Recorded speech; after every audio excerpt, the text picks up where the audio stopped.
like oceans deep and wide, washes over me, a never-ending tide. Your mercy like the morning sun so bright, brings hope alive, turns darkness into light. We thank the Lord for that grace. And when we sing that song, kanina naisip ko, it's because of His love that our souls are going to live. Mabubuhay tayo dahil doon sa pag-ibig ng Diyos na yun. And just come to think of it, truth is, wala talaga tayong pwedeng ipagmalaki sa Panginoon. Wala tayong pwedeng ipagmalaki sa kahit kanino. Because we cannot even solve our own problems.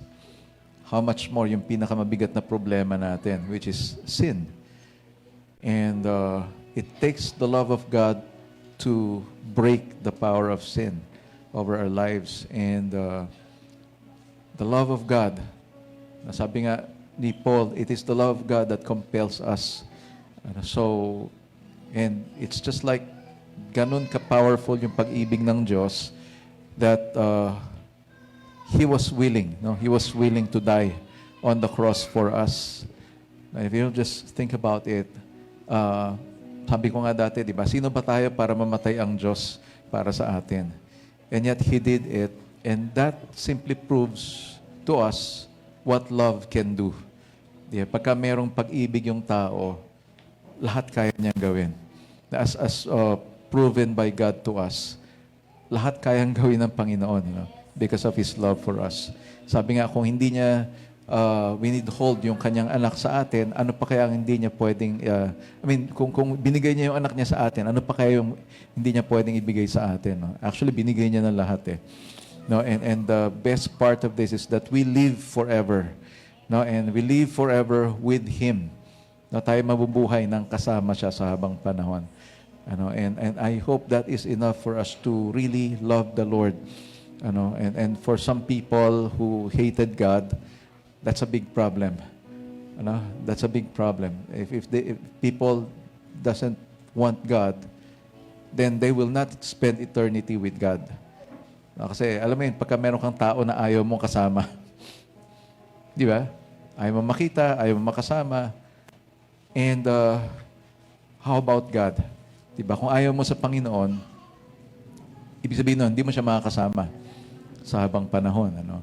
But God desires that all of us spend eternity with Him. Gusto ng Panginoon, yun yung gusto ng Panginoon. That's why each day, He offers us His love. Araw-araw, ino-offer niya yung pag-ibig na yun. Araw-araw tumatawag siya sa bawat isa sa atin. And the key is to respond to that call. The key is to respond to His offer of love to us. To respond to His offer of help. Araw-araw nag-offer ng tulong ang Panginoon sa atin because of His love for us. And I believe that will carry us through kung ano man yung mga problema natin. Kung ano man yung mga nararanasan natin. The thought that God is offering us help each day is enough for us to really have hope and alam mo yun, mabuhayan tayo ng lakas natin. May mga tao na wala na ng pag-asa, wala ng lakas para sa buhay. But God is assuring us each day He is offering us His love. He is offering us His help. Okay, so let's just honor the Lord once again. Let's just clap our hands to Him. Palapakan po natin ang ating Panginoon.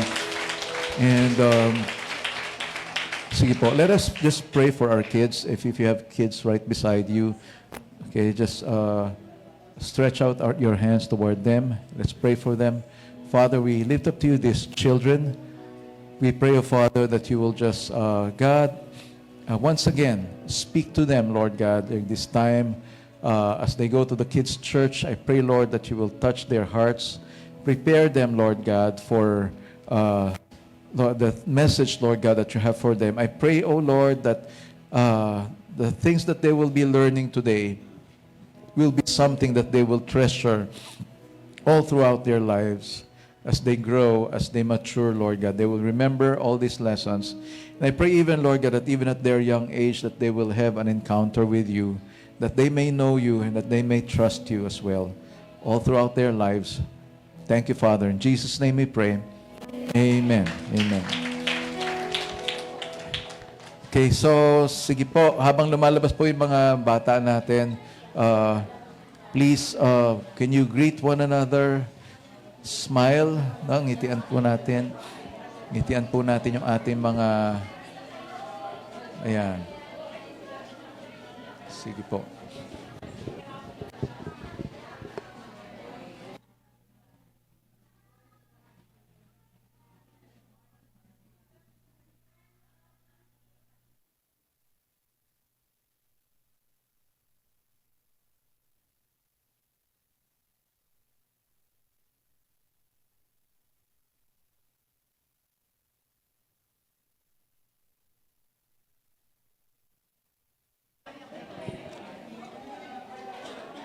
All right, good morning everyone. Good morning.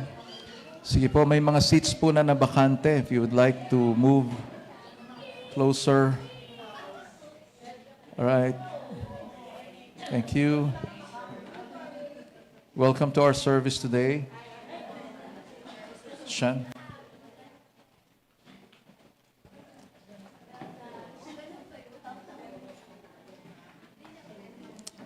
All right. So, good morning again. Okay, nag-enjoy ba kayo sa time ng worship natin? Did you enjoy that time? Okay, so let's welcome one another. Kilala mo ba yung katabi mo? Hindi? Yes? Kilala? Okay.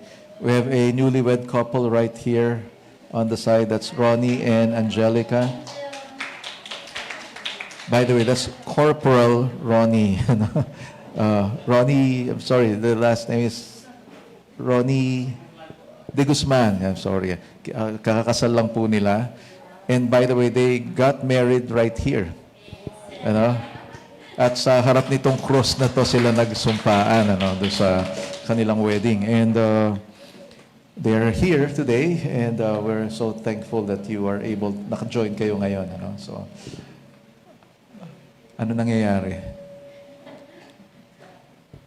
Pahina na lang ng konti. Ayan, sige. So, once again, welcome. Welcome. I hope you enjoyed the time of worship. Nag-enjoy kayo sa presence ng Panginoon. Ano? So, personally, dun sa last song natin kanina, yung Scandal of Grace, medyo hindi ako komportable kasi scandal eh. It is a scandal. Pagka merong scandal, merong hindi maganda nangyayari. But then I realized, totoo naman nga palang may hindi maganda nangyari. Diba? Merong nagbayad nung hindi niya dapat pagbayaran. Ano? So, hindi siya yung may kasalanan, pero siya yung naparusahan. Ano? And tas ang resulta pa nun ay benefit for every one of us. Now, that's why today, we will continue with our series, His Grace. That is so amazing. Okay. Paklik lang po.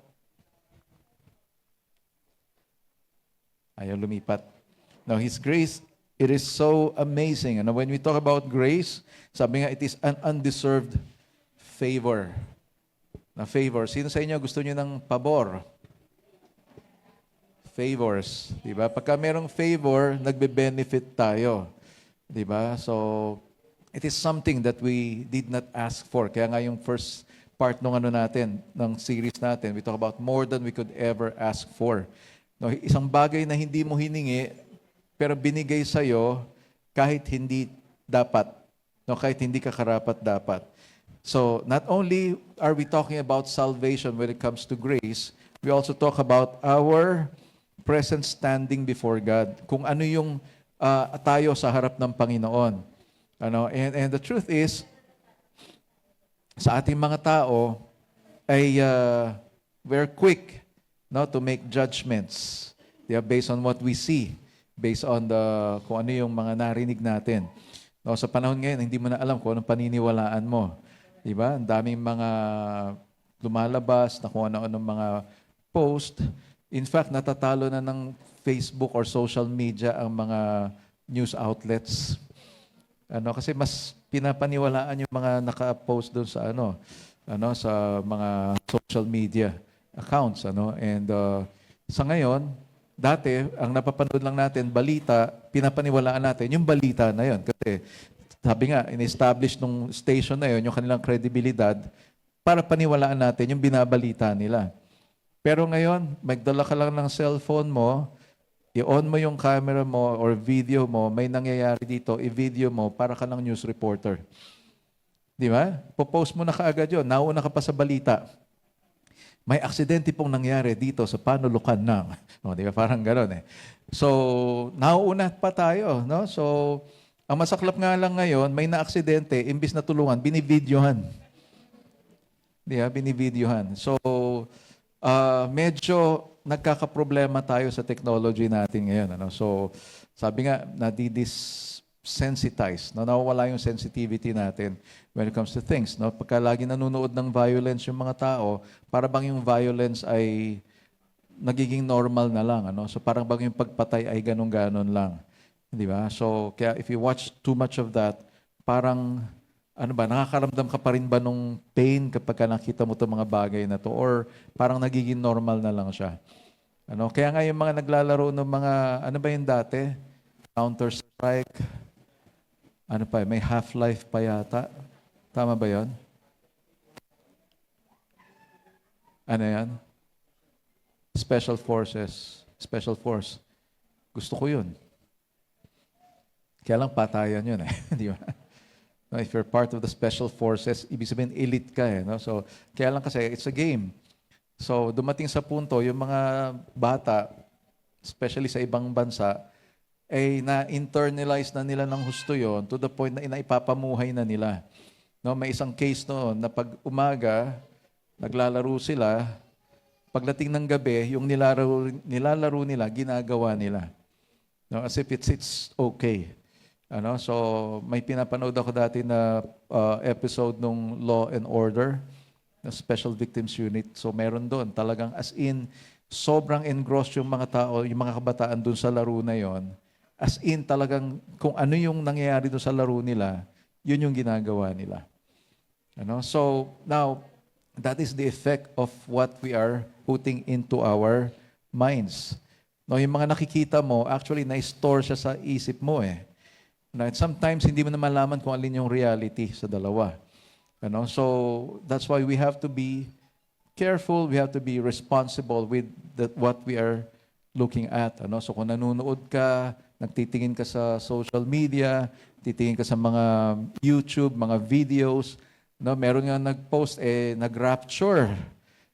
Nagsasalita yung pastor, sabi niya, the rapture can happen next month, the rapture can happen next year, or the rapture can happen this week, or it can happen biglang, boom, nalaglag yung Bible, nawala yung pastor, tapos nawala yung ibang mga tao dun sa church. May mga naiwan. So parang pinapakita doon kung ano yung mangyayari sa panahon nung pag nag-rapture.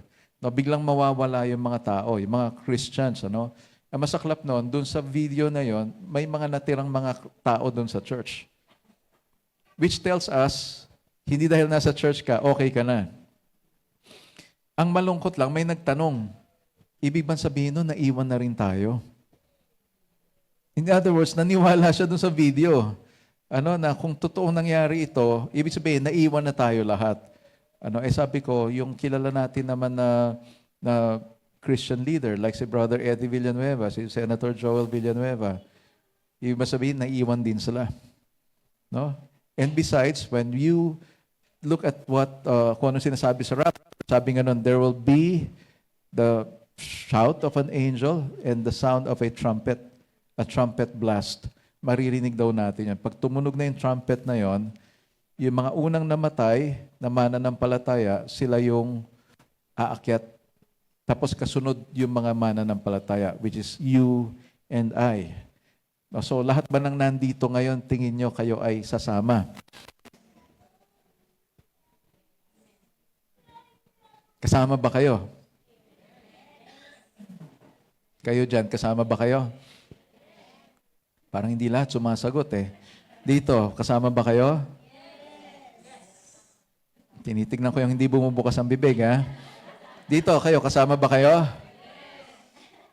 Meron ding hindi bumubukas ang bibig. Bahala kayo. Pag bigla kaming nawala, Diba? Sabi nga, sino rito yung gusto mong pasaganahin ka ni Lord? Gusto mo talaga yung masaganang masagana. O, yung mga ayaw tumaas ng kamay, bahala kayo. Ano yung mga tumaas ng kamay, nakita ni Lord John. O, ayaw pa rin talaga magtaas ng kamay. Sabi ko nga nung Sunday sa donasyon, sino rito yung kahit anong tanong, hindi ka tataas ng kamay talaga? Ano? So, hindi talaga tumaas ng kamay, kasi kahit anong tanong Ano? So, again, the grace of God talks about our standing before God, kung sino tayo sa harap ng Diyos. Ano? It's a description.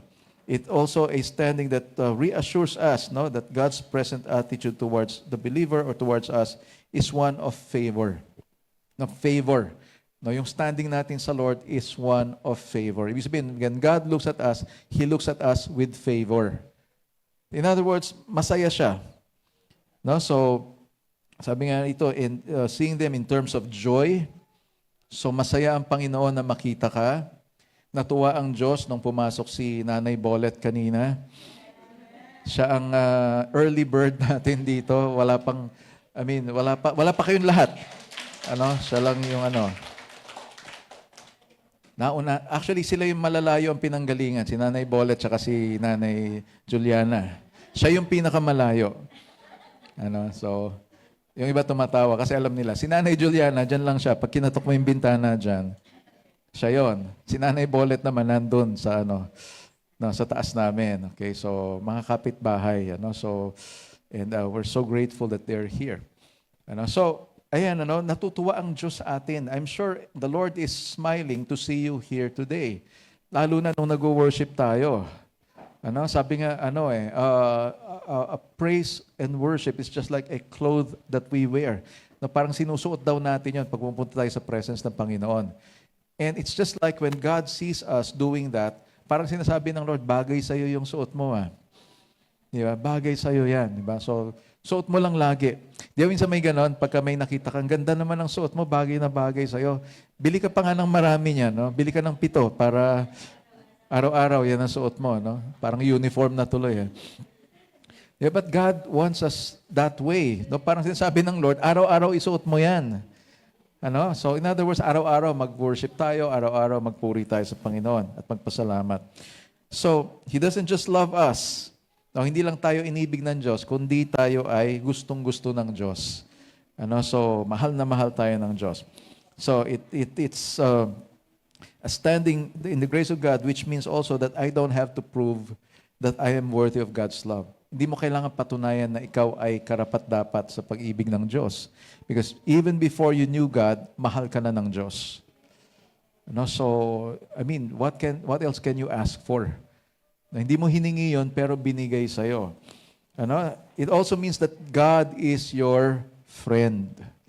Kaibigan ka ng Diyos. You can talk to God freely, open up everything. Hindi naiinis o nayayamot ang Diyos kapag ka nagrereklamo ka. So kami nayayamot kami, kaya kay Lord ka na lang magreklamo. Di ba? Pagka may tao ka nakausap na puro reklamo, how do you feel about that? Di ba? Para bang, wala bang mahanap na ibang kausap to? Sandali lang nga, ihanap kita ng ibang kausap mo. Di ba? Kung pwede lang sanang ganon, But the truth is, hindi tayo komportable na nakakarinig ng mga reklamo, di ba? So, yung mga complaints, mga, kung anumang mga negative things. But the Lord is, sabi nga, He is our friend. And His door is always open for every one of us. And that you are free from the score sheet. Pag sabing score sheet, ito yung listahan ng mga utang mo or listahan ng mga kasalanan mo. Okay? God is removing that from you. In other words, hindi ka na niya kukulitin or hindi ka na niya uusigin dun sa kasalanan mo. So, you can spend more time praising God and less time hating yourself. Now, you spend more time praising God and less time hating yourself. Diba? Kadalasan tayo, naiinis tayo sa sarili natin kasi marami tayong mga nagagawa hindi maganda. Okay, so the second week we talk about sinners or sinner made righteous. Okay, so gumagana na siya. Sinner made righteous. That is us, paano tayong naging makasalanan tapos naging matuwid tayo. And that is because of the obedience of Jesus Christ. Dahil sumunod si Kristo to the point of death, tayo ngayon ay matuwid na sa harap ng Diyos. Now, our present standing before God is that we are righteous. Matuwid. Ano? So, pero hindi pa totally holy. Okay? So, maaring nagiging matuwid na yung lakad natin, matuwid na yung ating mga gawain, pero hindi pa tayo yung masasabing banal. Binabanal pa rin tayo ng Panginoon. Okay? So, tingnan mo yung katabi mo. Tingnan mo. Meron ba siyang bilog sa ulo niya? Meron ba siyang halo? Sabihin mo, hello. Halo. We are sinners made righteous. And then we talk about grace in action. So grace in action. So we learned last week that grace enables us grace actually flows to the one who humbles himself. At saka walang grace na dadaloy sa iyo kapag walang humility. That's what we talked about last week. And our humility gives us the ability also to acknowledge our need for God. So yung mga taong proud kasi ay walang pangangailangan. Di ba? Yung mga taong proud, gusto mong tulungan, ayaw magpatulong. Na? May kilala ba kayong ganon? Wala dito yon. Wala dito. Tingin kayo sa paligid. Wala, di ba? Wala dito yon. Nandun sa labas. Okay? So, again, humility enables us to acknowledge our need for God. Kahit hindi natin siya nakikita, we humbly come before Him. Now today, we talk about living under God's grace. So, mamumuhay tayo sa ilalim ng grace ng Panginoon. Can we all stand up? Let's look at the scriptures right now. In Romans chapter 6, 15 to 23. Okay, sabi rito na, what then? Are we to sin because we are not under the law but under grace? By no means. Do you not know that if you present yourselves to anyone as obedient slaves, you are slaves of the one whom you obey, either of sin, which leads to death, or of obedience, which leads to righteousness? But thanks be to God that you who were once slaves of sin, have become obedient from the heart to the standard of teaching to which you were committed, and having been set free from sin, have become slaves of righteousness. I am speaking in human terms because of your natural limitations. For just as you once presented your members as slaves to impurity and to lawlessness, leading to more lawlessness, so now present your members as slaves to righteousness, leading to sanctification. For when you were slaves of sin, you were free in regard to righteousness. But what fruit were you getting at that time from the things of which you are now ashamed? For the end of those things is death. Verse 22, but now that you have been set free from sin and have become slaves of God, the fruit you get leads to sanctification, and its end eternal life. For the wages of sin is death, but the free gift of God is eternal life in Christ Jesus our Lord. Can we bow down our heads and let's pray? Lord, we thank you for your word. Bless this time, O Father, as your children hears your message. We pray, O Father, that you will move freely among us, Lord, and speak to us spirit to spirit, Lord God. And once again, we thank you, Lord, for your grace that not only saves us, Lord God, but even enables us to live according to your ways while we're here on earth, Lord God, and to glorify you, Lord God, all our lives. We thank you, Father, and we honor you, Lord. In Jesus' name we pray. Amen. Amen. You can take your seats now. So, talking about living under grace. Now, ito po yung pinag-uusapan natin ngayon ay kung paano ba tayo mabubuhay or mamumuhay. So bilang Kristiyano, in our Bible studies, we've made it a point, even in our other meetings like our night of worship or even the dawn watch prayer meeting in the mornings, No, from time to time, nami-mention natin yun. No? Paano ba tayo dapat mamuhay bilang Kristiyano? We always emphasize that if you are a believer, kung sinasabi mong tagasunod ka ni Kristo, then your life is identified with Him. No, kaya dito, sinasabi ni Paul, kailangan ba tayong magkasala palalo? Total naman pala, lalo daw nag-uumapaw yung biyaya ng Diyos or yung grace ng Panginoon kapag tayo ay nagkakasala.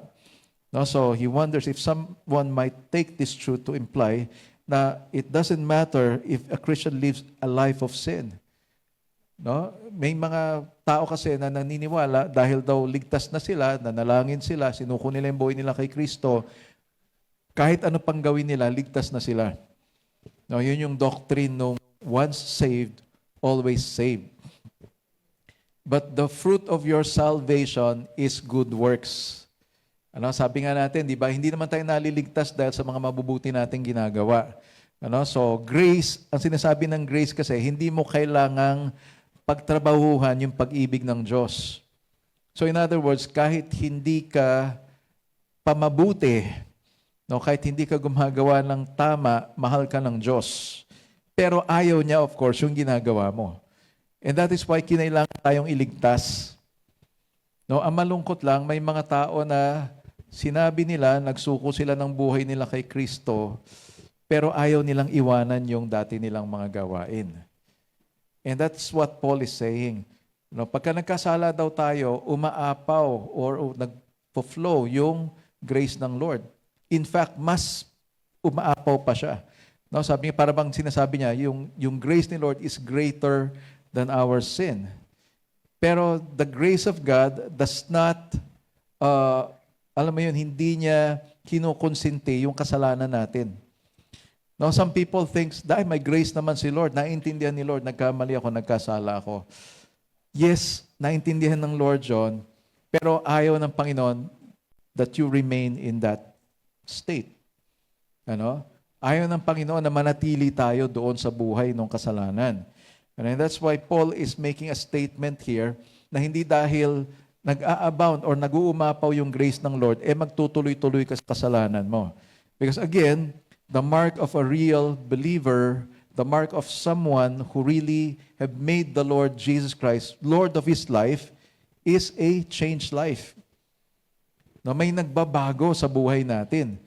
So, whatever happens, mahal na mahal ka ng Diyos, kaya lang, gusto ng Panginoon, huwag kang manatili doon sa kung ano ka ngayon. Minsan meron pang iba, ginagamit yung word ni Paul doon sa Corinthians. Sabi nga nun ay manatili ka kung ano ka nung tinawag ka ng Diyos. Ibang konteksto nun. So, God calls us from sin to righteousness, from darkness to light. So, mayroong pagbabago. So, sabi dito, after all, if God loves the sinner, then why worry about sin? Truth is, we have to worry about sin because temptation is all around us. Hindi naman nawawala ang temptation Di ba? The same way, yung sa mga mag-asawa, kagaya meron tayong kinasal dito, pag nag-asawa na ako, okay na ako. And the truth is, you discover kung kailan ka nag-asawa, saka ang daming mga problems. Sabi nga, pag-asawa daw, paglagay sa tahimik. Kumusta buhay niyo? Tahimik ba? Di ba? Paglagay daw sa tahimik ang buhay may asawa, pag-asawa, di ba? So usually, every time I ask that, pag tinatanong ko, especially sa kasal nila, tinanong ko yun totoo bang paglagay sa tahimik ang pag-aasawa? So yung mga may asawa, nagtatawanan lang sila. Kasi it simply says, hindi tahimik. Hindi tahimik yung buhay may asawa. Akala mo okay ka na pag may asawa ka na, hindi pa rin. Akala mo, tawag dito, mawawala na yung mga temptations mo pag may asawa ka na, hindi rin. The same way, kung sinasabi mong Christian ka na, sinuko mo yung buhay mo kay Kristo, makapangyarihan si Kristo, right? Makapangyarihan ng Panginoon, di ba? Talo niya ang kasalanan, di ba? Hindi siya na tukso nung tinukso siya ni Satanas, di ba? Pero ang tanong, bakit tayo hindi natin kaya yung tukso? Di ba? Kung siya yung nananahan sa buhay natin, kung siya yung Panginoon sa buhay natin, kung siya yung nasusunod sa buhay natin, dapat, di ba, napagtatagumpayan natin yung kasalanan. 'Di ba? Yung temptations. Pero hindi nawawala yung temptation eh. Temptations. Marami. Ano? And yun yung ine-emphasize ni Paul dito. Ano? So, sabi nga ito, no, grace is no friend to sin. It is its sworn enemy. No, hindi raw kaibigan ng grace yung kasalanan. Kasi some people think, ay may grace naman ng Lord, okay lang magkasala kasi naintindihan naman niya at mabuti ang Diyos. Yes, mabuti ang Diyos, pero siya ay matuwid. He is just. Diba? Tayo laging sumisigaw ng katarungan. Diba? Unfair, unfair, unfair. Pero unfair sa Panginoon yun, na niligtas ka na niya, tapos ikaw, tuloy-tuloy ka pa rin sa kasalanan mo. Ano? So, grace is no friend to sin. It is its sworn enemy. Sasabi nga ni Thomas Brenton Brooks, ano, as heat is opposed to cold and light to darkness, so grace is opposed to sin. Fire and water may as well agree in the same vessel as grace and sin in the same heart. So, ibig sabihin, hindi pwede na yung kasalanan at saka yung grace ng Lord magsama sa puso natin. Ano, someone or one has to go. Okay? Kaya oppose itong dalawa na to. Now, when there is the grace of God, ang trabaho ng grace ng Lord is mapagtagumpayan natin yung kasalanan. So, question now is, how do we live under God's grace? So, number one, you have to choose your master. Choose your master. Kasi kung sino yung master mo, yun yung nasusunod sa'yo. Now, some people say, ako yung master eh. Ako yung masusunod. So, if you're the master, ikaw masusunod, ano yung lagi mong sinusunod? Ano? So, some people say kasi, tatlo daw yan. Yung si Lord, the devil, tsaka tayo. Sabi nga, may nabasa akong quote, every day is election day. No, every day daw is election day. No, the devil votes against you, God votes for you, you cast the deciding vote. So, ibig sabihin, ikaw magdi-decide kung sino ang mananalo sa dalawa. No, or kung anong mangyayari sa buhay mo, may kinalaman sa kung anong magiging decision mo. So that's why you have to choose your master. Sino ang nasusunod? Kagaya ng binasa natin sa verses 15 to 18, sabi niya, what then? Are we to sin because we are not under the law, but under grace? By no means. Sabi niya, by no means. Do you not know that if you present yourselves to anyone as obedient slaves, you are slaves of the one whom you obey? So kung sino yung nasusunod sa buhay mo, yun yung master mo. Okay? Sabihin mo, ako yung master. Yes, ikaw yung master. Sinong sinusunod? Bilang master, ano yung decision mo? Di ba? Is it the will of God or your will?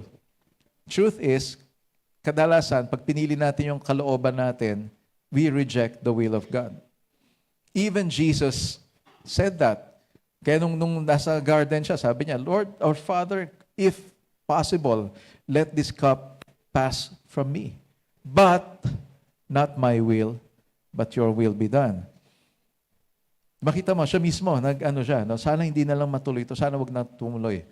Pero sabi niya, hindi kalooban ko, kundi kalooban mo. So kung kalooban niya yung gugustuhin niya, ayaw niyang tumuloy. So kung hindi siya tumuloy, lahat tayo pupunta sa impyerno. Ano? Kaya sabi niya, not my will, but your will be done. So that is a very powerful prayer. How many of us here would pray that? I think we need to pray that every day. No, itong araw na to, Panginoon, yung kalooban mo ang matupad sa buhay ko. Pinapasailalim ko sa iyo, sa kalooban mo ang kalooban ko. Ito ang mga gusto ko, Lord, pero yung gusto mo ang dapat masunod. Now, we pray like that. So verse 17, sabi niya, but thanks be to God that you who were once slaves of sin have become obedient from the heart to the standard of the teaching to which you were committed, and having been set free from sin, have become slaves of righteousness.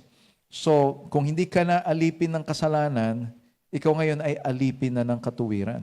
No, ngayon sinabi dito sa Tagalog version, diba? Ngayon dahil wala na tayo sa ilalim ng kautusan, kundi sa biyaya ng Diyos, nangangahulugan bang magpapatuloy pa rin tayo sa paggawa ng kasalanan? So dahil nasa ilalim na tayo ng biyaya ng Diyos or kagandahang loob ng Diyos, sabi niya, aba, hindi. Di ba? So, talagang may, may exclamation point. Aba, hindi. Okay? Hindi niyo ba alam na alipin tayo ng anumang sinusunod natin? So, anong sinusunod natin? Kaya kung sinusunod natin ang kasalanan, alipin tayo ng kasalanan at ang dulot nito ay kamatayan. Pero kung sumusunod tayo sa Diyos, mga alipin tayo ng Diyos at ang dulot nito ay katuwiran. Okay, verse 17, sabi niya, noong una, alipin kayo ng kasalanan. Pero salamat sa Diyos dahil ngayon, buong puso ninyong sinusunod ang mga aral na itinuro sa inyo. Pinalaya na kayo sa kasalanan at ngayon, mga alipin na kayo ng katuwiran. Some people might say, alipin pa rin. Well, alin na mas maganda? Alipin ka ng kasalanan o alipin ka ng katuwiran? Nung alipin ka ng kasalanan, kumakanta-kanta ka pa. No, gusto kong bumait pero di ko magawa. Di ba? Gusto kong bumait pero di ko magawa di ba? Yun yung team song mo noon. Nung alipin ka ng kasalanan. Pero ngayon, alipin ka na raw ng katuwiran. Righteousness. Ibig sabihin, tama na yung ginagawa mo ngayon. Gumagawa ka na ng mabuti. So, meron na ba nakapagsabi sa iyo na bumabait ka na? Napapansin ko, bumabait ka na. Meron na ba nakapagsabi sa iyo ng ganon? Or ikaw lang? Yeah, meron na ba? Wala dito yung nagte-testify sa ating San Pedro Bible Study, yung asawa sinasabi, alam mo, bumabait ka na. Di ka na kagaya ng dati. Yung asawa nagsabi daw. Sabi daw, ha? Sabi. Kaya gusto kong makausap yung asawa kung totoo ba yung sinasabi niya. Pero siya mismo, sinasabi niya, naninibago nga rin ako sa sarili ko. So that's what happens. Kung iba na yung iyong Panginoon, naalala ko yung may na-possessed, na demon-possessed estudyante dati nung nasa Manila kami. Feeling niya sinasakal siya. Tapos, ayun. Akala nung mga tao na allergic reaction. So, binigyan ng tubig. Nung pag-abot ng tubig, tinampal niya yung tubig na ganon. So sabi, ay nako, hindi allergy to. Ipasok niyo doon sa kwarto, may sapi. May sapi. Sabi nung sino ka? Sino ka? Sinabi yung pangalan. So, hindi yun yung pangalan ng bata, ng estudyante. May sinabing pangalan. Sabi niya, bakit ka nandyan? Sabi niya, papatayin ko na to. O bakit mo papatayin? Kasi iba na yung Panginoon niya. Iba na ang Panginoon niya. Kita mo, pati mga demonyo nagwawala. Papatayin na namin to. Ibig sabihin, hindi lang siya mag-isa doon sa loob ng tao na yon. Bakit mo papatayin? Kasi iba na ang Panginoon niya. So, tinanong nung pastor, bakit? Sino na ba ang Panginoon niya? Hindi masabi. Yun yung isang sign na mayroon talagang possession. Kasi a demon will not be able to say the name Jesus. Hindi niya kayang sabihin yung pangalan ni Jesus. And that's why, nung tinatanong, sino na ang Panginoon niya? Hindi niya masabi. Hindi ko alam, sabi niya gano'n. Sabi ng pastor, kunwari ka pa, alam mo, hindi mo lang kayang sabihin Niya sumunod na nangyari, nasampal yung pastor. Sinampal nung demon possessed. Sabi niya, sabi ng hindi ko alam pak. Ganun. Kaya naging lesson sa akin yan, pagka may demon possessed, wag ka masyadong lalapit. Di ba? Kasi baka masampal ka kagaya nasampal. So, but guess what? The pastor, sabi niya, wala kang karapatan na saktan ako at wala ka rin karapatan dyan sa katawan ng batang to. So, sa pangalan ni Jesus, lumayas ka. So, lumayas, nawala. And that child, yung estudyante na yun, college student, sabi niya, ano nangyari? Hindi niya alam yung ganun pala yung nangyari sa kanya. So, thing here is this. Kung ano yung nag-aalipin sa'yo, yun yung magkocontrol sa'yo. So, if you're a slave of sin, yun yung magkocontrol sa'yo. Yun yung laging gagawin mo. Yun yung laging susundin mo. So, kaya ang tanong nga ngayon, kanino kang alipin? Ayaw mong maging alipin ng kahit sino. No, the bad news is wala kang choice. Pag iniwan mo tong master na to, eto na ngayon ang master mo. Okay? So walang in-between yan. No, wala akong ibang master kundi sarili ko. Hindi. Dahil ikaw nga yung master, ikaw masusunod, so ang tanong, alin ang susundin mo? Or sino ang susundin mo? Ano? So yung gusto ko, yun ang susundin ko. Usually, yung gusto natin, nakahilig dun sa kasalanan. And that's why you don't make yourself the master. Ano? Hindi mo pwedeng sabihin, ikaw yung master kasi alipin nga tayo ng kasalanan eh. Yung kalooban natin, laging gusto yung kasalanan. And that's why you have to choose. No, sino? Sino ang gusto mong maghari sa'yo? It's your choice. Will you obey sin or will you obey righteousness? Susundin mo ba yung maling gawain or susundin mo yung tama? Diba? And sometimes we justify our actions based on how we feel. Ano? Kasi, nasaktan ako naagrabyado ako Di ba? Ganun yung mga statements natin Ano? So, nahihirapan ako wala akong ganito, wala akong ganyan kaya nagawa ko to Di ba? So, may mga tayo. Minsan sabihin natin, tao lang naman ako, may pangangailangan Di ba? Sino sa inyo may pangangailangan? Ano yung pangangailangan na yan? Pera. Sabi ko na nga ba Di ba? So, pera. Sabi nga dito, no, kung daw ikaw ay alipin ng pagkain. Tama ba 'yon? No nga, no. If you are a slave, you are a slave of that. No, so it leads to death, sabi niya rito. So sometimes yung mga pangangailangan natin nagtutulak sa atin para gumawa ng mali 'Di ba? Kailangan kong ma-affirm, kailangan kong alam mo 'yon, kailangan kong 'di ba? Maging successful, maging sikat.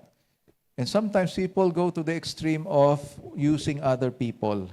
Di ba? May mga tao na nananapak. Hindi nananapak, tumatapak dun sa ibang tao. Ano? Mapasama na yung tao na yan, basta ako ay good shot dito, mapopromote ako. Di ba? Sa opisina, may mga ganon Di ba? Ikaw na gumagawa ng tama, ginagawa mo ng maayos yung trabaho mo, sasabihan ka na, sip-sip talaga yan. Ano? So, binubuli ka for doing what is right. But guess what? If you're doing what is right, lalong umaapaw yung grace ng Lord sa'yo. But of course, there will be people who will, what? Who will be irritated with that. Bakit? Kasi mali yung ginagawa nila Di ba? Kadalasan yung mga gumagawa ng mali, naiinis doon sa gumagawa ng tama.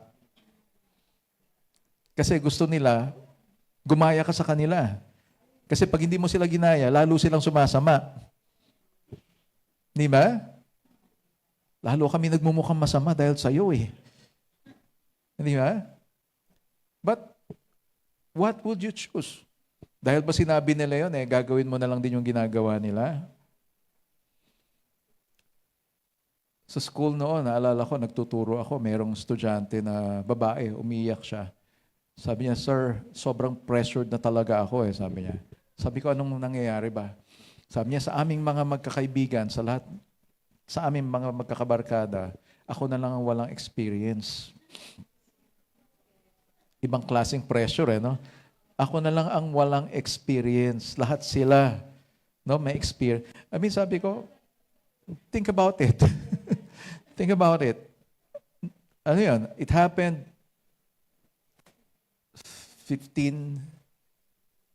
mga 17 years ago, almost 20 siguro. No, sabi niya gano'n sa akin, sir, pinipilit nila ako na gumaya sa kanila. That's a very strong pressure. Kasi lagi mong kasama yun, mga kabarkada mo Alam mo, sabi ko sa kanya, hindi ka dapat ma-pressure. Dapat maging proud ka. No, you should be proud. Why? Kasi na-preserve mo yung sarili mo Di ba? So you did not give in. And so, what happens when you are pressured? Di ba? Some people would say, pangangailangan ko yan Di ba? May mga mag-asawa na wala yung isa. Di ba? May mga ganon. Nasa abroad halimbawa, ang tagal na nasa abroad, sabi nitong nasa abroad, yung lalaki, malayo yung asawa ko, may pangangailangan ako At may pangangailangan din tong kasama ko. I mean, is that reason for you to commit sin? Hindi ka naman nakatulong dun sa taong nangangailangan. Kasi because of what you did, yung pangangailangan mo rin natugunan because of that. Di ba? Yung isang taong tumutulong, hindi niya iniisip kung ano yung makukuha niya doon sa tinutulong niya. And that's not, I mean, yung ganong klase, yung immorality is not helping anyone. No, it doesn't help anyone. Okay? So that's why Paul contrasted, So as a free man, sabi niya, set free from sin, you live your life as a free man. No, kung ikaw ay malaya na doon sa kasalanan, ipamuhay mo yung buhay mo ng malaya sa kasalanan. Okay? So if you obey sin, you are a slave to sin. But if you obey God, then you are a slave of righteousness. Okay? So pangalawa, yun nga, live with righteousness. So piliin mo yung righteousness. Okay? So sabi ni Paul, I'm speaking in human terms because of your natural limitations. For just as you once presented your members as slaves to impurity and to lawlessness, leading to more lawlessness, so now present your members as slaves to righteousness, leading to sanctification. For when you were slaves of sin, you were free in regard to righteousness. So ginagamit ko bilang halimbawa ang tungkol sa mga alipin para madali ninyong maunawaan ang ibig kong sabihin. So noong unay nagpaalipin kayo sa karumihan at kasamaan at naging masama nga kayo. Ngayon na may magpaalipin kayo sa kabutihan para maging banal kayo. Noong alipin pa kayo ng kasalanan, wala kayong pakialam sa matuwid na pamumuhay. Mas matindi yung Tagalog. Wala kayong pakialam sa matuwid na bagay. And that's true. Now, when you talk to people, when you look at people nowadays, or even before pa naman, di ba? Pag titignan mo yung mga tao, wala silang pakialam sa mga bagay na matuwid. So, lalo na sa panahon ngayon, walang basagan ng trip. Ito gusto ko Di ba? Huwag mo akong pakialaman. May mga ganon, di ba? So, kumbaga, sa panahon ngayon, kanya-kanya tayo. Or else, ikaw ay makakancel. Di ba? Magsalita ka ngayon, mag-comment ka sa isang bagay na nangyayari. Pag hindi gusto ng mga tao yung sinabi mo tungkol sa pangyayari na yun, imbis na yung issue ang pag-uusapan, ikaw ngayon ang pag-uusapan. So, mainit na mainit ngayon, di ba? Yung baha. Yung baha, mainit na mainit, Nang dahil lang sa isang interview, nagkagulo na ang lahat. Di ba? Ini-imagine ko, hindi kaya sinisisi nitong contractor na to yung nag-interview sa kanila. Now, it's supposed to be a lifestyle feature. Gusto ko ipakita kung paano yung buhay nito na simula sa kahirapan, naging super yaman, sobrang yaman. 40 plus luxury cars. Pag bumili black and white. So ito gusto ko to, kulay puti. Gusto ko rin ng kulay itim. Kaya pinanood ko kasi yung interview grabe yung mga sasakyan, talagang millions. Merong isa doon, nagkakahalaga ng 20 million. Sabi ko, sana ibigay na lang sa amin yan at na makapagpatayo kami ng building. Isang sasakyan lang yun, pwede na tayo makapagpatayo ng building natin. Isa lang yun. And there are 40. 40. So, sige, sinong nagre-react dyan? Meron na kaagad nagre-react sa sinasabi ko. So, nakuha niyo ibig sabihin, sa panahon ngayon, yan ang pwede mangyari. So, if you live in righteousness, hindi naman babanggitin ko na rin. Bakit? Kasi kapatid natin itong mga to One is Mayor Vico Soto. Kapatid natin sa pananampalataya ito. He stands for righteousness. Pero anong ginagawa sa kanya ngayon? Binabato siya. Especially yung mga nasa media. Si Arnold Clavio, may sinabi si Arnold Clavio. Pero masaklap, si Arnold Clavio, may bumabatikos din sa kanya. So para bang bago mo punahin yung muta ng kapatid mo, di ba? Tanggalin mo muna yung troso na nasa mukha mo. Di ba? I mean, that's what the Bible says. Di ba? Before you remove the speck from your brother's eyes, di ba? Tanggalin mo raw muna, remove that plank on your face. Troso yung nasa harapan mo. Di ba? Yan ay maliit na bagay lang. Ano? And the thing is, these men, Mayor Vico Soto, Joel Villanueva, are standing for righteousness. Sila ngayon yung binabato. Alam niyo ba yung JIL ngayon? Sabi dun sa isang post, hindi na siya Jesus is Lord. Joel is lying. And sabi ko, nung nakita ko yung post na yon, insulto sa Diyos itong post na to. Why? Because you are insulting a man of God. Joel Villanueva represents every one of us. Kristiyano eh. Pag may nangyari sa Kristiyano, damay tayo lahat. This is a person who chose to stand for righteousness. Ngayon, dinadamay siya ngayon doon sa mga issue. When in fact, sila yung bumabatikos dati. Saan napunta yung billion-billion na flood control budget? 3 years ago. Noon pa, tinatanong na nila yon. So ngayon, nagputukan na yung mga scandals. Sinasali na ngayon sila.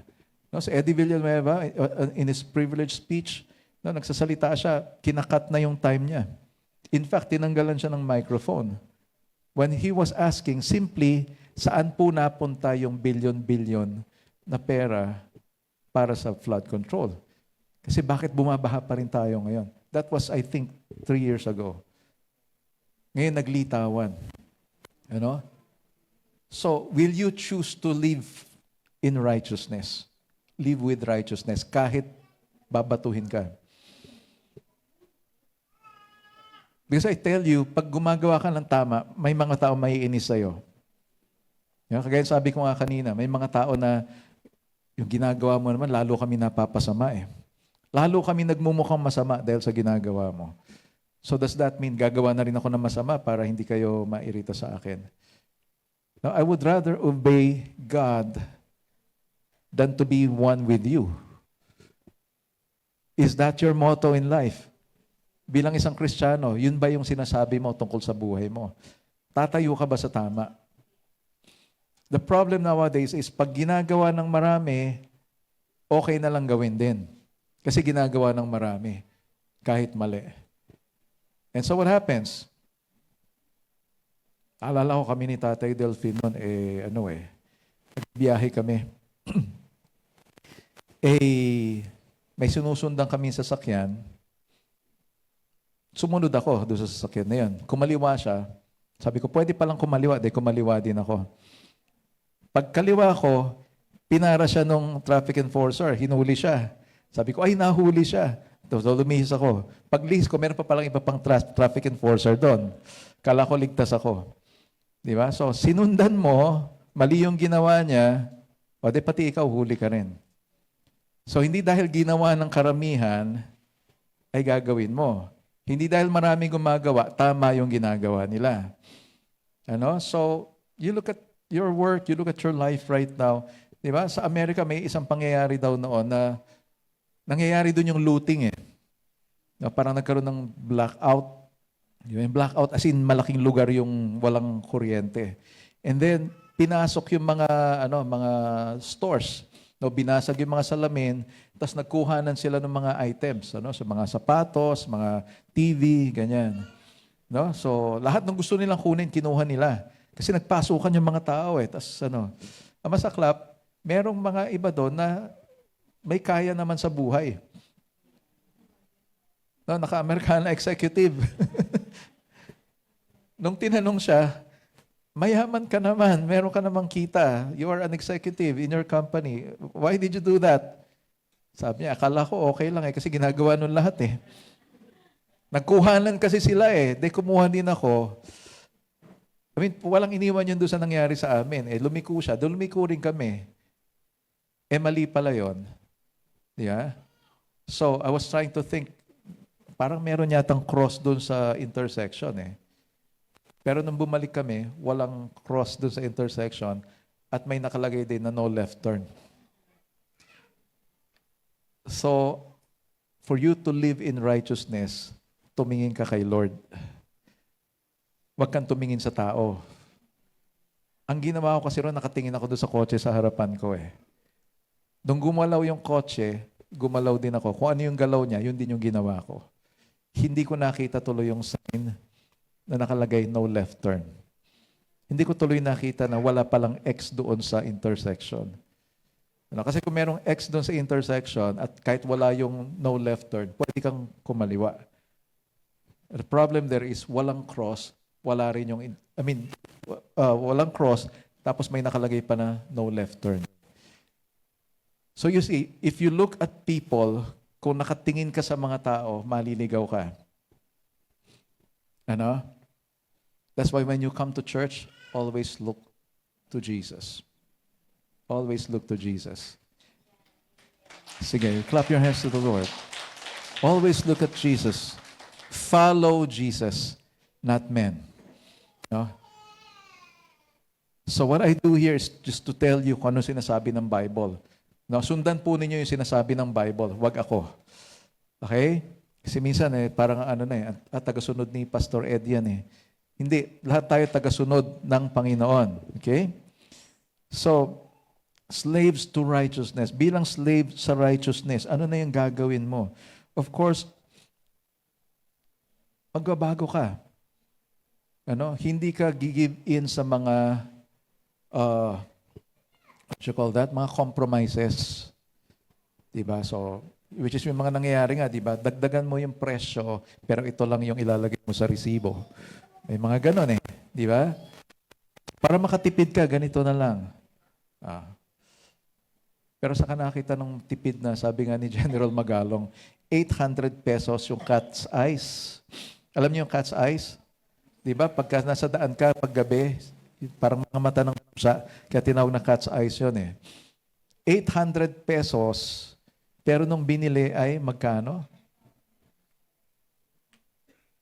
Parang ang tubo ay 11,000 eh. Sa isa. Parang nasa 20,000 ba? Isa?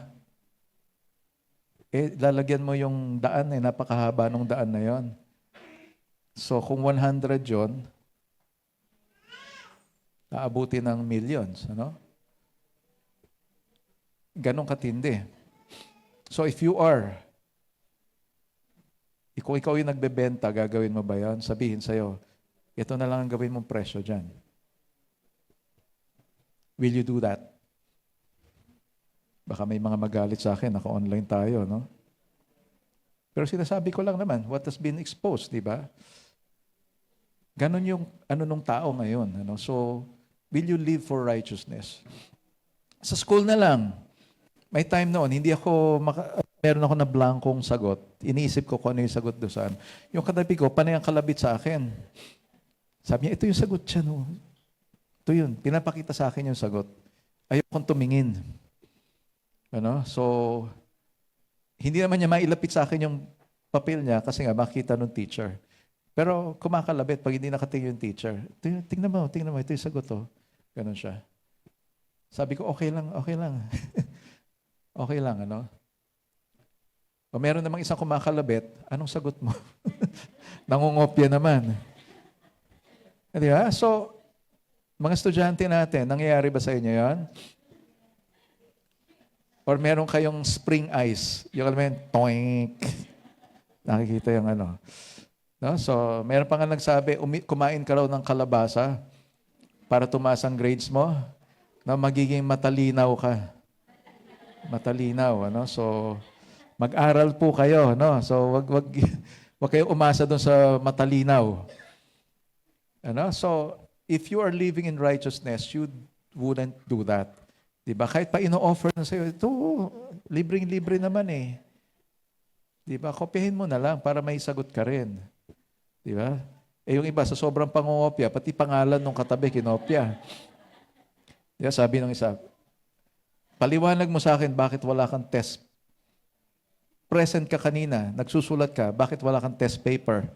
Tapos ikaw naman, lumapit ka dito, paliwanag mo, bakit dalawa yung papel mo? Yung pala yung katabi, kinopya, pati pangalan niya. Yan ang tawag niyan, sobrang pangungopya.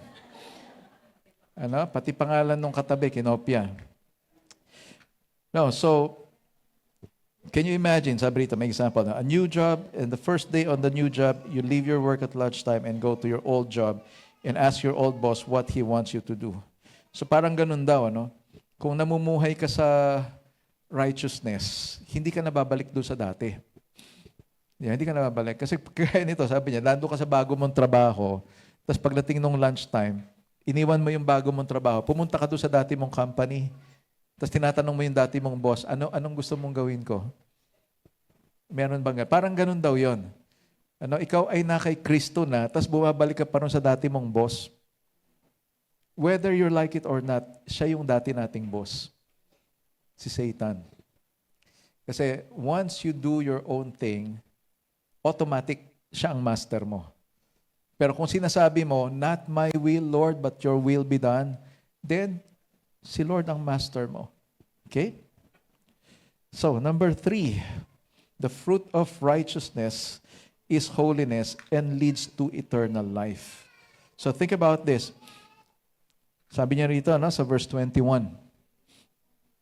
But what fruit were you getting at that time from the things of which you are now ashamed? Naalala niyo ba si Jeline nung last time? Yung nag-share ng testimony, di ba pinakita ko yung picture niya? So one thing for sure, hindi niya pinagmamalaki yung mga picture niya noon.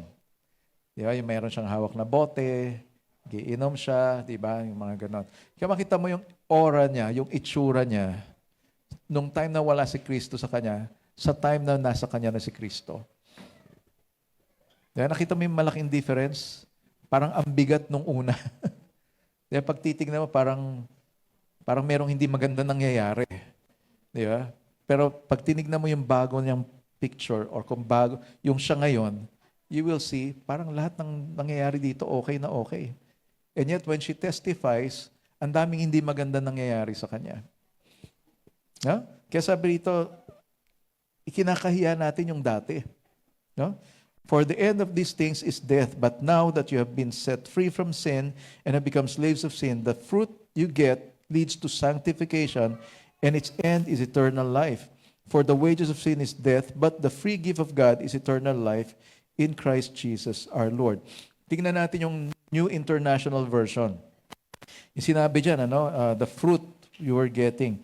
Dito naman sa NIV, ang sabi niya, but what benefit did you reap at that time from the things you are now ashamed of? Ano raw ba yung napala natin doon sa mga ginagawa natin noon na ngayon ay kinakahiya na natin?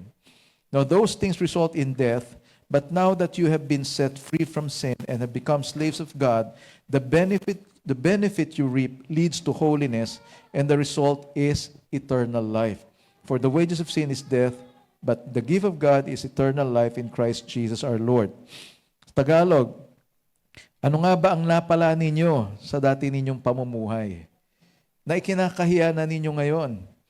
Ang dulot ng mga iyon ay kamatayan, pero pinalaya na kayo sa kasalanan at alipin na kayo ng Diyos.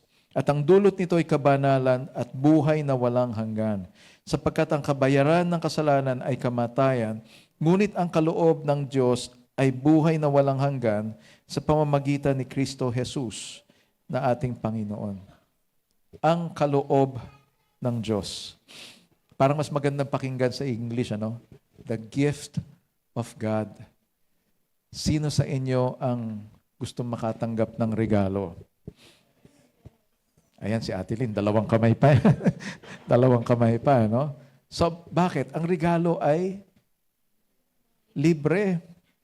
At saka may surprise. Di ba? May surprise pagka may regalo. Kaya nga yung mga bata gustong-gusto nila may binubuksan sila Di ba? They want surprises. They like surprises. Ang sinasabi rito sa atin, yung dati nating buhay, magdadala sa atin yon sa kamatayan.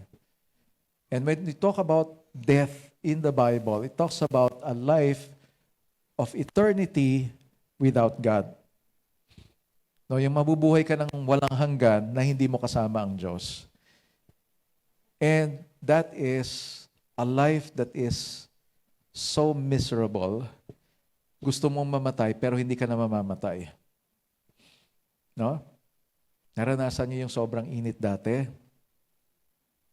Di ba? Yung sobrang init na ayaw mo na halos lumabas ng bahay.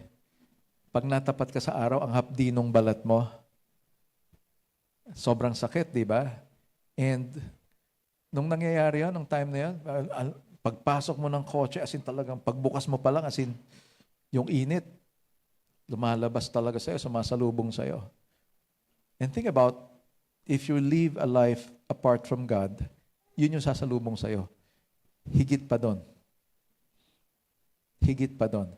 Now, I'm thinking to myself, sabi ko, kung ganito kainit sa mundo ngayon, gaano kaya kainit sa impyerno? Bakit ko alam na mainit sa impyerno? Sinabi ni Jesus, it's the lake of fire. Sinabi ni Jesus, the rich man, no? Yung hindi pumansin kay Lazaro, no? Si Lazaro humihingi ng tulong, hindi niya pinansin. Nung namatay na sila, si Lazaro kasama ni Abraham sa saan ba yun? Abraham's bosom. It's paradise. Tapos siya, in agony, sobrang paghihirap. Anong sabi niya? Utusan mo naman si Lazarus. Sipin mo, nasa impyerno na siya, nag-uutos pa rin. Hindi pa rin no? Sabi, utusan mo si Lazarus, dip niya yung, sausaw niya yung daliri niya sa tubig para man lang makatikim ako ng kahit isang patak lang. So, ibig sabihin, he is in so much pain, so much suffering. Anong sabi ni Abraham sa kanya? Nung nabubuhay ka, nakuha mo na lahat yung kasaganaan, lahat ng gusto mo, komportable ka. Pero itong si Lazarus, he's now comforted. Kaya sabi niya, baka pwedeng pabalikin mo siya. Nag-utos na naman. Pangalawang utos. Nasabi niya, pabalikin mo si Lazarus doon sa mga kapatid ko, warningan yung mga kapatid ko. Ano sabi ni Lazarus? Kahit meron pang mabuhay mula sa kamatayan, hindi sila maniniwala. Hindi sila maniniwala. And it's true. Jesus Christ died and He rose from the grave. His tomb is empty. There were 500 witnesses who saw Him ascend to heaven. And yet people still say, hindi totoo na muling nabuhay si Kristo. And they hated the Lord for that. Di ba? Meron nga nagsabi, Jesus Christ died for you. Ang sagot ng estudyante, I never asked Him to do that. Tagalogin natin. Di ko naman hiniling na mamatay siya para sa akin. Bakit niya gagawin yun? I cannot understand why people think that way today. Masyadong matatapang yung mga tao ngayon. No? Masyadong matatapang ang mga tao ngayon. Hindi ko naman sinabi mamatay siya para sa akin. Bakit siya mamamatay? Do you have anything to brag before God? Meron ka bang ipagmamalaki sa Diyos? Para ang Diyos mag-bow down sa'yo, sabihin na, sige, pasok ka na. Yuyuko ba ang Diyos sa'yo dahil ikaw ay magaling? Dahil ikaw ay mayroong opinion na kailangang igalang? Palagay mo ba ang Diyos ay yuyuko sa'yo? Sasabihin ng Diyos, alam mo may point ka. Sige, nagkamali ako, pasok ka. It will never happen. Why? Because God is perfect. Wala siyang pagkakamaling kahit ano. And when you reason before God, you will lose. Talo ka.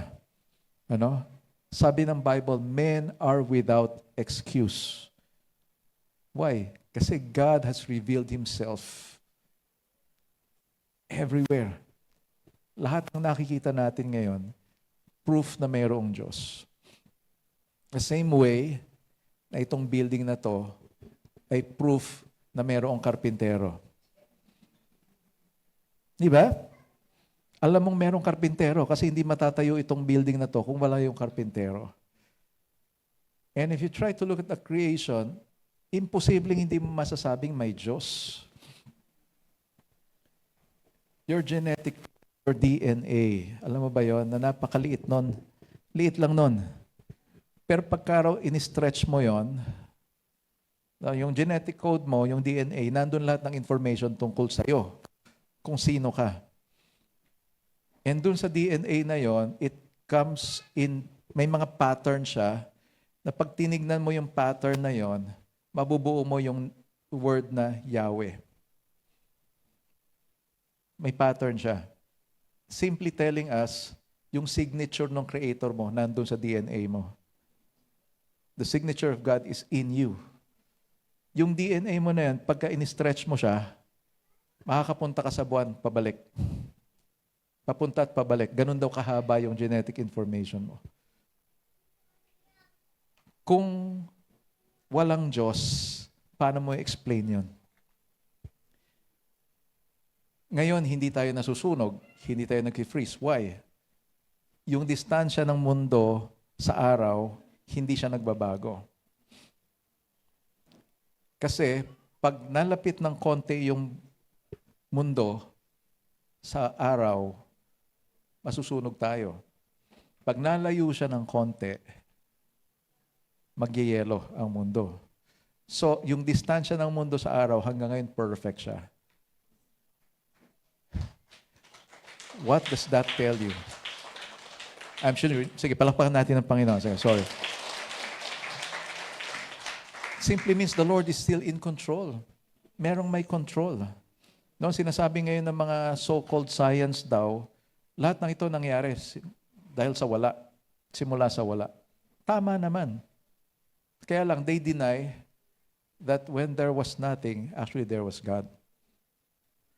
So, hindi talaga nothing. Hindi talaga nothing siya.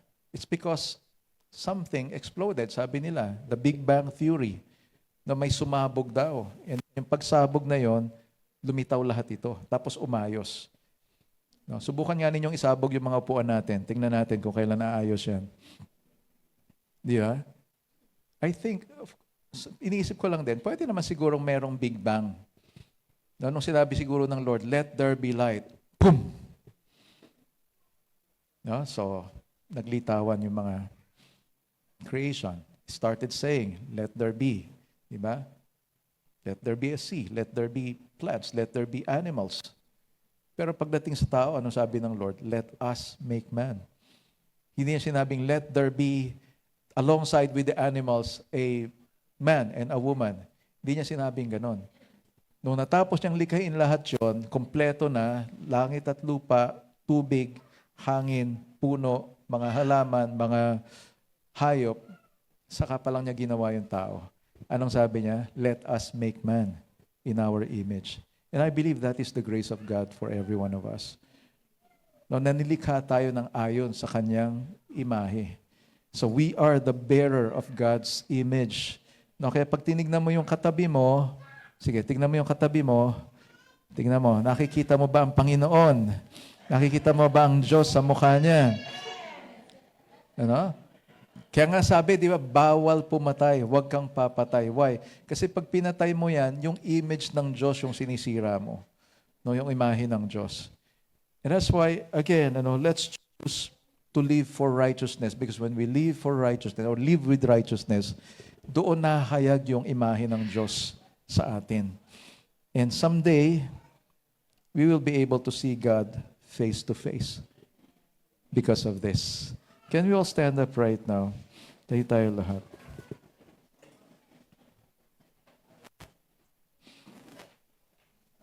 So the question is, how are you right now? How are you right now? How are your choices? Kumusta yung iyong mga choices? How are you living your life?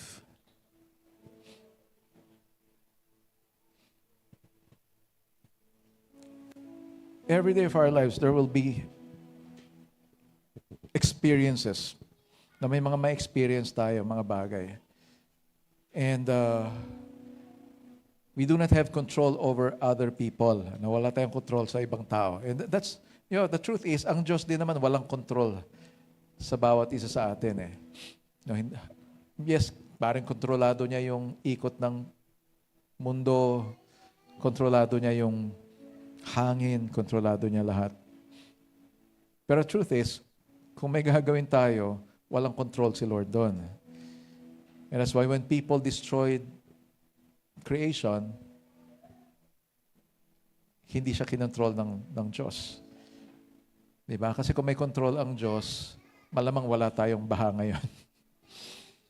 No, kung may control ang Diyos, walang magtatapon ng basura kung saan-saan, no, walang magpuputol ng mga puno, walang, alam mo yan? The truth is, God is so loving, He doesn't want to control us. But the truth is, if we choose to do His will, gawin natin yung kalooban niya, doon siya tumutulong sa atin. That is the time that the grace of God flows. That is the time that God sustains us. Ano? So, sino sa inyo kailangan nyo ng alalay? Sino sa inyo kailangan ng ayuda? Hindi yung ayudang pera ang sinasabi ko, ha? Yung ayuda na kailangan mo ng lakas para harapin yung susunod na challenge mo. No? Ano yung pagsubok na meron ka? Doon ba sa pagharap mo sa pagsubok sa buhay mo ay nahahayag yung kapangyarihan ng Diyos? I think that's what we should pursue right now. No? Yun po yung ating pilitin na maabot. Yes, hindi tayo perfect eh. Hindi tayo perfect. Pero little by little, the more that we submit our decisions to God, unti-unti, mas nagiging kamukha tayo ng Diyos. So think about your situation right now. Is your situation requiring you to be gentle? Yung bang sitwasyon mo ay nire-require ka niya na maging mahinahon? No, ito bang sitwasyon mo na ito ay nire-require ka niya na piliting umintindi kahit hindi mo maintindihan? Or sabihin na natin, ano, yung gagawa ka ng mabuti doon sa isang taong gumawa ng masama sa'yo, will you choose to do that? Because you know that that is the right thing to do. Or will you choose not to do that because hindi maganda yung naging effect sa'yo? No? I remember saying this in our Bible study. No, yung mga challenges natin, training siya. Training for citizenship. Alam niyo yan? Bilang citizens of heaven, we have to practice yung kung ano tayo dapat dito sa mundo. No? And bilang citizens ng heaven, hindi tayo kapareho ng mga tao na bubuhay sa mundo. Yung mga taong citizens of heaven, kaya nilang gumawa ng mabuti. Yung totoong mabuti, no, na hindi nag-expect ng kahit anong kapalit. No, yung kahit ginawan ng masama, kayang gumawa ng mabuti. Kayang gawan ng mabuti yung nakagawa ng masama sa kanila. That is being a citizen of heaven. And that is living with righteousness each day. Can we just sing that song once again? This Candle of Grace. Merong sinabi doon, ano? All to be like you. I give all I have just to know you. No? Jesus, there's no one beside you. And let's just sing this song as a prayer. I mean, desiring to be more and more like Christ. Let's make that our prayer now while we sing this song. That we become more and more like the Lord. Come on.